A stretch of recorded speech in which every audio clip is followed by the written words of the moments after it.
Friends, आज हम लेकर के आए हैं मार्वल मूवीज़ की एक बहुत ही शानदार मूवी जिसका नाम है doctor strange multiverse of madness.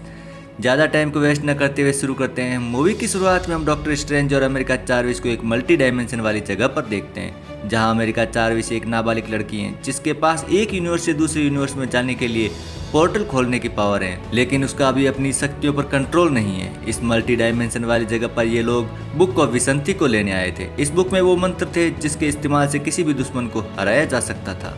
यहाँ पर इनका सामना एक बहुत ही खतरनाक क्रिएचर से होता है। यहाँ पर डॉक्टर स्ट्रेंज उस क्रिएचर को मारने की काफी कोशिश करता है, लेकिन फिर भी वो क्रिएचर उन पर भारी पड़ रहा था। अब डॉक्टर स्ट्रेंज के पास अब कोई दूसरा रास्ता नहीं था, इसलिए डॉक्टर स्ट्रेंज अमेरिका चार्विस से उसकी पावर लेने लगते हैं, जिसमें उसकी जान भी जा सकती थी। अमेरिका चार्विस उस डॉक्टर स्ट्रेंज को मना करती हैं और कहती हैं कि आप किसी की जान नहीं ले सकते, आप ऐसे नहीं हो सकते। तभी वह क्रिएचर अपने टेंटिकल से डॉक्टर स्ट्रेंज को घायल कर देता है। इसके बाद वह क्रिएचर अमेरिका चार्विस को अपने टेंटिकल से पकड़कर मारने ही वाला होता है। तभी अमेरिका चार्विस एक अलग यूनिवर्स का पोर्टल खोल देती है। अब डॉक्टर स्ट्रेंज अपने पावर से उस क्रिएचर के टेंटिकल को काट देता है, जिससे अमेरिका चार्विस के साथ साथ डॉक्टर स्ट्रेंज और वह क्रिएचर तीनों उस पोर्टल में चले जाते हैं। तभी एक्चुअल डॉक्टर स्ट्रेंज का सपना टूटता है। अपने सपने से जागने के बाद डॉक्टर स्ट्रेंज, जो कि अर्थ 616 के रक्षक थे, आज उनके लिए काफ़ी बड़ा दिन था, क्योंकि आज उनकी गर्लफ्रेंड क्रिस्टीन की शादी होने वाली थी। इसलिए डॉक्टर स्ट्रेंज तैयार होकर उसकी शादी में पहुंच जाते हैं। मगर तभी यहाँ पर एक बहुत बड़ा हादसा होता है और बाहर सारी की सारी गाड़ियाँ बेकाबू हो जाती हैं। अब डॉक्टर स्ट्रेंज बाहर जाकर देखते हैं तो कोई इनविजिबल शक्ति उन सबको हिला रही थी। डॉक्टर स्ट्रेंज अपने पावर का यूज करके उसको विजिबल करते हैं तो वो एक बहुत ही बड़ा ऑक्टोपस निकलता है। अब डॉक्टर स्ट्रेंज उस क्रिएचर को मारने की काफ़ी कोशिश करते हैं, लेकिन फिर भी वो उन सब पर भारी पड़ रहा था। तभी वहाँ पर स्ट्रेंज की मदद करने के लिए वोंग पहुँच जाता है। अब ये दोनों मिलकर उस क्रिएचर का सामना करते हैं। फाइनली डॉक्टर स्ट्रेंज एक खंबे से उस क्रिएचर पर हमला करके उसे मार देते हैं। अब डॉक्टर स्ट्रेंज की नज़र अमेरिका चार्विस पर जाती है और वो उससे कहते हैं कि क्या मैं तुम्हें जानता हूँ। डॉक्टर स्ट्रेंज को याद आता है कि तुम तो वही सपने वाली लड़की हो। इस पर अमेरिका चार्विस कहती है वो सपना नहीं था। इस पर डॉक्टर स्ट्रेंज को अमेरिका चार्विस कहती हैं कि सपने हकीकत होते हैं, पर किसी और यूनिवर्स में वो हो रहे होते हैं। इस पर डॉक्टर स्ट्रेंज कहते हैं इसे साबित करके दिखाओ। इस पर अमेरिका चार्विस डॉक्टर स्ट्रेंज को उस जगह पर लेकर जाती हैं जहाँ पर डिफेंडर स्ट्रेंज की डेड बॉडी थी, जिसको देखकर डॉक्टर स्ट्रेंज को विश्वास हो जाता है कि उसके पास मल्टीपल यूनिवर्स में जाने की पावर है।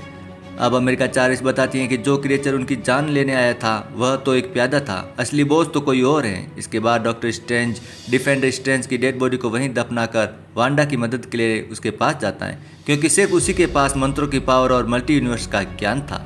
यहाँ पर वांडा की एक अलग ही दुनिया थी। डॉक्टर स्ट्रेंज वांडा से कहते हैं मैं एक ऐसी मुसीबत में हूँ जिसका इलाज सिर्फ और सिर्फ एक जादूगर ही कर सकता है, और मेरे सामने इस प्लेनेट की सबसे बड़ी जादूगर खड़ी है।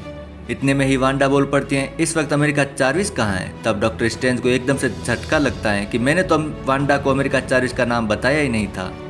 और तब यह पता चलता है कि उन सभी कारनामों के पीछे वांडा का हाथ है, जो कि अब स्कारलेट विच बन चुकी थी, और देखते ही देखते वह प्लेस एक लाल नर्क में बदल जाता है। अब वांडा डॉक्टर स्ट्रेंज को धमकी देती हैं कि अमेरिका चार्विस को उसको सौंप दे, नहीं तो वो सब कुछ नष्ट कर देगी। इसके बाद डॉक्टर स्ट्रेंज वापस कामात आ जाता है और अपने साथियों को बताता है कि वांडा करप्ट हो चुकी है, वो डार्क होल के वश में है। वोंग पूछता है कि वो ऐसे कैसे बन गई। तब स्ट्रेंज बताते हैं कि एक्चुअल में वांडा ने एक काल्पनिक दुनिया बना रखी है जिसमें उसके 2 बच्चे हैं। हालांकि इस यूनिवर्स में उसके बच्चे एग्जिस्ट नहीं करते, बल्कि अदर यूनिवर्स में करते हैं। इसलिए वह अमेरिका चार्विस से उसकी पावर लेकर उन बच्चों के पास जाकर उन बच्चों के साथ रहना चाहती है। अब वोंग कहता है कि हम ऐसा नहीं होने देंगे और अमेरिका चार्विस की जान बचाएंगे। इसलिए वो सब मिलकर सेंटम सेंटोरियम के ऊपर एक बहुत ही बड़ा कवच बनाते हैं, और जब स्कारलेट उन पर आकर हमला करती हैं तो इतने सारे लोगों को देखकर उसकी पावर कमज़ोर लगती है। मगर स्कारलेट के पास माइंड मैनिपुलेशन की पावर थी, इसलिए वह अपने पावर की मदद से एक जने का माइंड मैनिपुलेट कर लेती हैं, और वो इंसान इस कवच को तोड़कर धीरे धीरे भागने लगता है। और इसी बात का फायदा उठाकर स्कारलेट विच अपनी पूरी ताकत से उन सभी पर हमला कर देती हैं, जिससे उनका सुरक्षा कवच टूट जाता है। अब डॉक्टर स्ट्रेंज अपने पावर से स्कारलेट को एक कांच के आयाम में कैद कर देता है, किंतु स्कारलेट डॉक्टर स्ट्रेंज के कांच के आयाम को तोड़कर सीधा अमेरिका चार्विस के पास पहुंच जाती है। अब स्कारलेट अमेरिका चार्विस को मारने ही वाली होती है कि तभी अमेरिका चार्विस एक और यूनिवर्स का पोर्टल ओपन कर देती है, जिसके अंदर डॉक्टर स्ट्रेंज और अमेरिका चार्विस कई यूनिवर्स से होते हुए एक अलग ही यूनिवर्स में पहुंच जाते हैं, जहां पर बहुत ज़्यादा हरियाली होती है। यहाँ पर डॉक्टर स्ट्रेंज कहता है मुझे वापस अर्थ बचाना है, वोंग वहाँ पर अकेला है, मैं उसकी मदद करना है। डॉक्टर स्ट्रेंज को याद आता है कि अगर डिफेंडर स्ट्रेंज के पास बुक ऑफ विसंति तक पहुंचने की पावर थी तो इस यूनिवर्स में भी डॉक्टर स्ट्रेंज के पास वही पावर जरूर होनी चाहिए। इसलिए वो इस यूनिवर्स के डॉक्टर स्ट्रेंज को ढूंढने की कोशिश करते हैं, मगर तब यहाँ इन लोगों को पता चलता है कि इस यूनिवर्स के डॉक्टर की तो थेनोस से लड़ते वक्त ही मौत हो गई थी।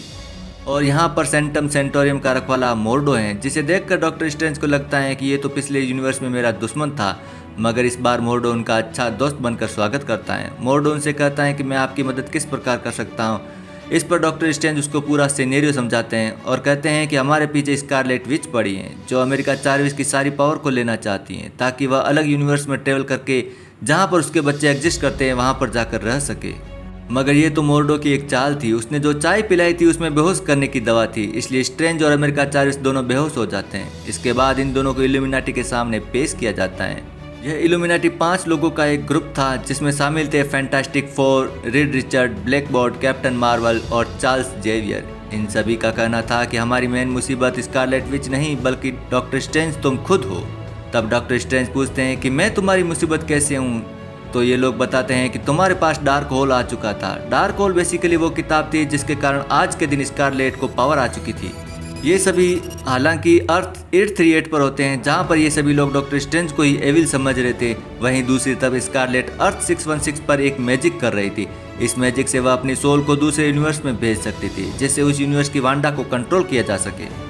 मगर वहाँ पर वोंग स्कारलेट को ऐसा करने से रोकता है। तभी वोंग की एक साथी वहाँ आकर उस डार्क होल वाली बुक को डिस्ट्रॉय कर देते हैं, जिसे देखकर स्कारलेट को बहुत गुस्सा आता है और वह उसको मार देती है, क्योंकि अब स्कारलेट दूसरी वांडा को कंट्रोल नहीं कर सकती थी और अब डार्क होल किताब भी नष्ट हो चुकी थी, जिसकी वजह से स्कारलेट अब दूसरे यूनिवर्स की वांडा को कंट्रोल नहीं कर पा रही थी। जिससे वह वोंग के पास आकर कहती है, मुझे उस डार्क होल की किताब के मंत्रों के बारे में बताओ। तब वोंग कहता है, मुझे इसके बारे में कुछ नहीं पता, लेकिन एक ऐसा माउंटेन है जिसके ऊपर ये सारे मंत्र लिखे गए थे। बाद में उन्हें डार्क होल में उतारा गया था। मगर स्कारलेट वोंग के काफ़ी सारे लोगों को तड़पाना शुरू कर देती हैं, जिसकी वजह से वोंग को मजबूरन सारी इन्फॉर्मेशन देनी पड़ती है और एक पोर्टल खोलकर स्कारलेट को उस माउंटेन तक लेकर जाना पड़ता है, जहाँ पर जादूगर एक हद तक ही आगे बढ़ सकते थे। मगर स्कारलेट अपने मैजिक का यूज करके उस माउंटेन पर पहुंच जाती हैं, जिसकी दीवारों पर डार्क होल के मंत्र लिखे हुए थे। अब स्कारलेट उन मंत्रों का यूज कर दूसरे यूनिवर्स की वांडा को कंट्रोल कर लेती हैं और अब वह वांडा इल्यूमिनाटी तक पहुंच जाती है, जहां पर सारे वॉरियर होते हैं, मगर कोई भी उसके सामने टिक नहीं पाता। वांडा यहाँ पर बहुत ज़्यादा पावरफुल होती हैं। वह black power, fantastic four, captain Marvel और सभी को वहीं पर ख़त्म कर देती है। मगर चार्ल्स जेवियर अपने दिमाग से उसको कंट्रोल करने लगता है, तो वांडा अपनी पावर से उसे भी वहीं ख़त्म कर देती है। इस यूनिवर्स में अमेरिका 4 का ध्यान रखने के लिए क्रिस्टिन पावर भी थी। मगर जब वांडा इन दोनों के पास पहुंचती है तो डॉक्टर स्ट्रेंज भी इन दोनों की मदद के लिए वहां पहुंच जाता है। अब ये तीनों मिलकर उसका ध्यान भटकाते हुए बुक ऑफ विसंति तक जाने की कोशिश करते हैं। मगर वांडा इनका पीछा करते हुए कई दरवाजों को तोड़ती जाती है और एक वक्त ऐसा आता है जब वांडा अपनी शक्तियों का इस्तेमाल करके अमेरिका 4 को माउंटेन पर ले जाती है। मगर 4 एक पोर्टल ओपन करके डॉक्टर स्ट्रेंज और क्रिस्टिन पावर को एक अलग ही यूनिवर्स में भेज देते हैं और सारी सिचुएशन आउट ऑफ कंट्रोल होने लगती है। अब स्कारलेट के पास अमेरिका 4 की सारी शक्तियाँ थी। तभी दूसरी तरफ डॉक्टर स्ट्रेंज को याद आता है कि हर यूनिवर्स में उसका एक अवतार जरूर होगा। इस वजह से वह इस यूनिवर्स के डॉक्टर स्ट्रेंज को मिलने की सोचता है। मगर जब वह इस यूनिवर्स के डॉक्टर स्ट्रेंज से मिलने जाता है तो उसे पता चलता है यह यूनिवर्स तो ऑलमोस्ट खत्म हो चुका है, बचा है तो सिर्फ स्ट्रेंज, जिसके पास थी एविल पावर, क्योंकि उसने भी डार्क होल का यूज किया था। इसके बाद ये दोनों एक दूसरे के ऊपर म्यूजिकल नोट्स के साथ एक दूसरे पर वार करते हैं। काफ़ी कोशिश करने पर डॉक्टर स्ट्रेंज उस एविल स्ट्रेंज को मार देता है और डॉक्टर स्ट्रेंज इसी डार्क होल का इस्तेमाल करके अर्थ 838 से अर्थ 616 पर खड़े मुर्दा डॉक्टर स्ट्रेंज के अंदर अपनी आत्मा को ट्रेवल कर देता है, जिसे स्वप्न यात्रा कहते हैं, और वह वहाँ से सीधा पहुँच जाता है उस माउंटेन पर। लेकिन वहाँ पर जादूगरों को पहुँचने की शक्ति नहीं थी। तभी वहाँ पर काली ताकतें आकर डॉक्टर स्ट्रेंज को मारने की कोशिश करती हैं। मगर तभी क्रिस्टिन उसे विश्वास दिलाते हुए कहती हैं, उन बुराइयों को अपनी ताकत बनाओ, तुम हर मुश्किल का सामना कर सकते हो। जिसके बाद डॉक्टर स्ट्रेंज सभी बुरी ताकतों को अपने आपस में समा लेता है और उन सभी बुरी ताकतों को अपने पंख बनाकर पहुंच जाता है उस मकबरे तक। जिसके बाद उसकी फाइट वांडा से होती है। यहाँ पर वांडा स्ट्रेंज पर भारी पड़ रही थी। डॉक्टर स्ट्रेंज को हैरत में देख अमेरिका 4 को याद आता है कि अगर मुझे वांडा को हराना है तो मुझे ताकत का नहीं बल्कि दिमाग का इस्तेमाल करना होगा। इसके बाद वह पोर्टल को ओपन करके स्कारलेट को पहुंचा देती हैं, जहां पर दूसरे डायमेंशन में वांडा अपने बच्चों के साथ हंसी खुशी खेल रही थी। यहाँ पर टॉम और बिली अपनी मॉम का ये रूप देखकर डर जाते हैं और कहते हैं कि हमें मत मारिए, हमने कुछ नहीं किया। तो स्कारलेट कहती है, तुम तो मेरे बच्चे हो, आखिर में तुम्हारी जान क्यों लगी? मगर वो बच्चे उसके आसपास भी आने से डरते हैं। और अब जिनके लिए स्कारलेट ने ये सारा तांडव रचा वो उन्हें ही नहीं पा सकी तो उसे अपनी हिम्मत हार ली, जिसके बाद वह दोनों बच्चों को उसी डायमेंशन में छोड़कर अपने दिल पर पत्थर रखकर ये डिसाइड करते हैं कि उसका खत्म हो जाना ही बेहतर है। जिसके बाद वह अपने आप पावर से उस पूरे ब्रह्मांड के जितने भी डार्क होल होते हैं उन सभी को खत्म कर देती हैं और अपने आप को भी खत्म कर देती हैं। और इसी के साथ ये शानदार मूवी यहीं पर खत्म हो जाती है। दोस्तों, आपको यह वीडियो कैसा लगा कमेंट करके जरूर बताइएगा। चैनल पर पहली बार तो चैनल को जरूर सब्सक्राइब करें। मिलते हैं अगली मूवी के एक्सप्लेनेशन के साथ। Thank you.